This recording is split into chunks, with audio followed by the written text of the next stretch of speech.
لوگ اٹھنے لگے، بھیگ گئے نا لوگ تو اٹھنے لگے، ادھر ادھر ہونے لگے، تو غوث اعظم نے اللہ کے بارگاہ میں دعا کی، فرمایا اللہ یہ سارے تیرے لیے جمع کیے ہیں، اگر تو میں نے اپنے لیے کیے ہیں تو پھر ان کو بیچ دے، لیکن اگر تیرے لیے جمع کیے ہیں پھر بھی تیری مرضی ہے، تو مالک ہے، رکھنے ہیں تو رکھ لے، بیچنے ہیں تو بیچ دے۔ اور ملا علی قاری کہتے ہیں کہ پورے بغداد میں بارش ہوتی، جب بھی موسم آتا پورے بغداد میں ہوتی، لیکن جس جگہ پہ غوث اعظم بیان کیا کرتے تھے، خطبہ دیا کرتے تھے، اس جگہ پہ بارش نہیں ہوا کرتی تھی۔ یہ شان اللہ نے غوث اعظم کو عطا فرمائی۔ اور پھر غوث اعظم ایک بندے سے ناراض ہو گئے، ایک بندے سے غوث اعظم حضرت غوث اعظم ایک بندے سے ناراض ہو گئے، آپ نے فرمایا اٹھ دوڑ جا، نکل جا۔ وہ شخص کہتا ہے کہ جب میں گیا تو اس کے بعد میں 300 ولیوں کے پاس گیا، 300 ولیوں کے پاس میں گیا، میں نے جا کے وہاں پہ سفارش ڈالی، معافی تڑلا، لیکن 300 بندوں نے کہا کہ بھئی جس کو غوث اعظم نکال دے ہم اسے کیسے اپنا سکتے ہیں، ہم کیسے اپنا سکتے ہیں، جا نکل جا دوڑ جا۔ اب 300 ولیوں کے پاس ہونے کے بعد وہ غوث اعظم کے پاس آیا، آ کے کہنے لگا کہ حضرت مجھے معاف کرتے ہیں۔ اور یہ ولی کی دوسری نشانی ہے، غوث اعظم نے اٹھ کے سینے سے لگایا، فرمایا میں تو کب کا معاف کر کے بیٹھا تھا، سجن تو نہیں دیر کی ہے، اور تو نے آنے میں، یہ کریموں کی نشانی ہے، جو کریم ہوتے ہیں نا اس طرح کرم فرماتے ہیں، کہا میں تو کب کا معاف کر کے بیٹھا تھا اور تو نے آنے میں دیر کی ہے، دیر تو ساری تیری طرف سے تھی، ہم تو کب کا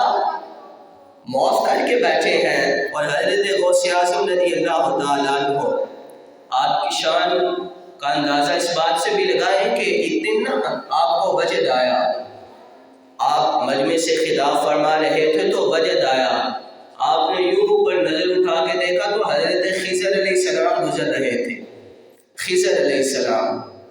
گزر رہے تھے، تو آپ نے یوں اوپر دیکھ کے نا فرمایا او خضر علیہ السلام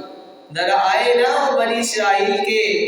نبی، آپ ذرا آئے نا امت محمدیہ کے ولی کی باتیں بھی سن کے جائیں۔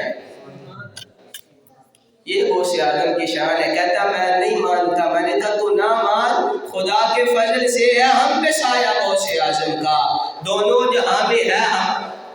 دونوں جہاں میں ہے سہارا غوث اعظم کا، غوث اعظم رضی اللہ تعالیٰ عنہ۔ ایک دن ملا علی قاری نے لکھا ہے، بیٹھے تھے مجلس سے خطاب فرما رہے تھے، اچانک آپ کے خلیفہ ہیں حضرت علی بن ہیتی رحمت اللہ تعالی علیہ، وہ دیوار کے ساتھ نا پیچھے ٹیک لگا کے بیٹھے ہوئے تھے، ایک ستون کے ساتھ پیچھے بیٹھے تھے، غوث اعظم خطبہ ارشاد فرما رہے، اچانک ممبر سے نیچے اترے، حضرت علی بن ہیتی نہ سو رہے تھے، آنکھ لگ گئی، غوث اعظم ان کے سامنے جا کے کھڑے ہوئے، ہاتھ باندھ کے نا تو درود پاک کافی دیر تک درود پاک پڑھتے رہے، کافی دیر تک درود پاک پڑھتے رہے۔ مجمع کہتا ہے کہ یہ رنگ پہلے نہیں دیکھا تھا، آج حیران ہو کے دیکھ رہے ہیں کہ یہ معاملہ کیا ہے، مرید سارے بیٹھے ہیں، کہتے ہیں جب دعا ہوئی، جلسہ وہ پروگرام ختم ہوا،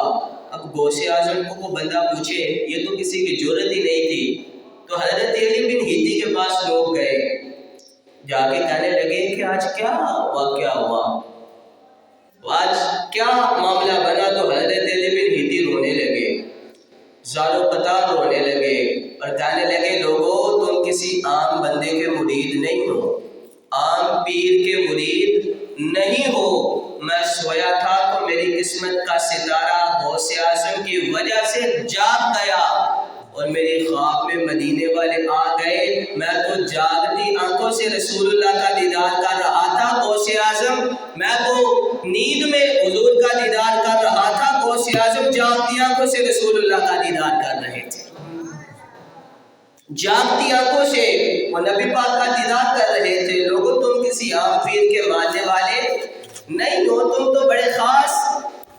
اللہ کے ولی کے ماننے والے ہو،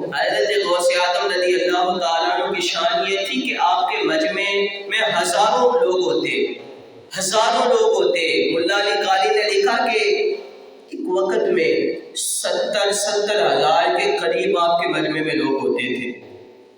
70,000. غوث اعظم نے سب سے پہلے چھوٹی سی ایک مسجد تھی بغداد کی, وہاں پہ خطبہ دینا شروع کیا. وہ چھوٹی سے بڑی جامع مسجد بنی.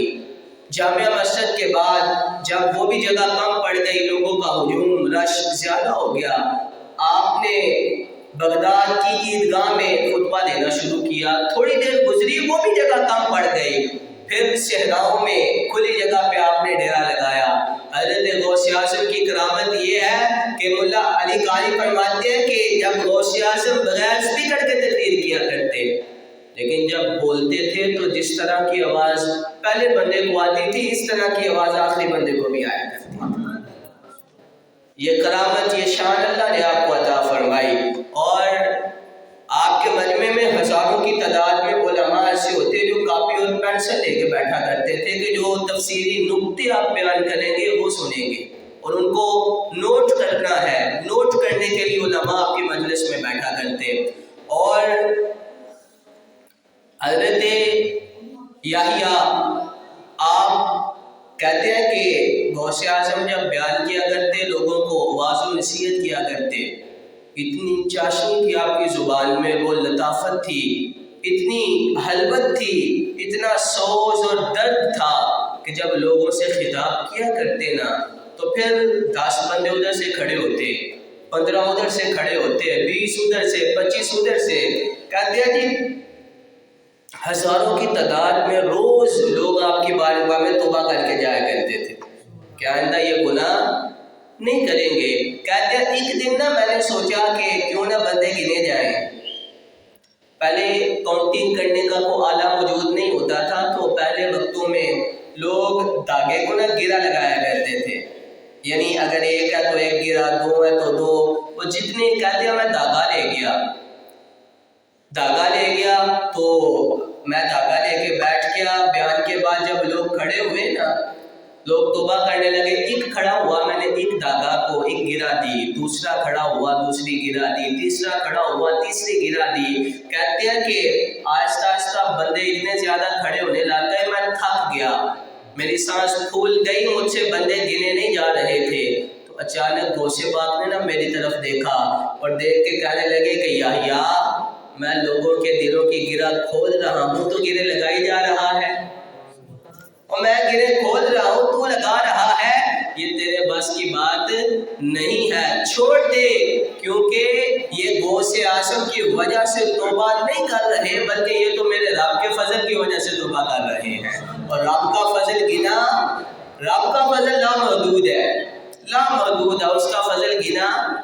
نہیں جا سکتا ہے. حضرت غوث اعظم رضی اللہ تعالی